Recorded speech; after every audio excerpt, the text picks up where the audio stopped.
আমরা পুরুষ, আমরা অন্য নারীর গন্ধ পেলে 5 বছরের ভালোবাসাকে 5 সেকেন্ডে ভুলে যাই। আমরা পুরুষ কখনো এক নারীতে আসক্ত থাকি না। বা গল্পটা এরকম হতে পারে, আমরা কখনো এক নারীতে আসক্ত থাকতে পারি না। এটা আমাদের পুরুষ জাতির দোষ। আচ্ছা, তোমরা কি করো বোন?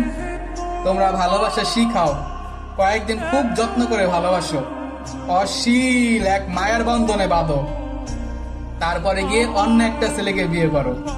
সেদিন ওই ছেলেটা বাঁচলো কি মরলো সেই খবরটাও রাখো না, আর দোষ দাও ফ্যামিলি। হ্যাঁ বোন, তোমরা পারো তো। বিয়ের পরে যখন তোমার স্বামী তোমাকে আদর করতে আসে, তখন ওই ছেলেটাকে মনে রাখতে।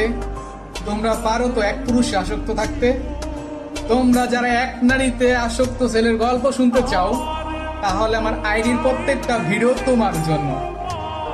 যে পুরুষ এক নারীতে আসক্ত, তা শেষ পরিণতি কাপনে সীমাবদ্ধ।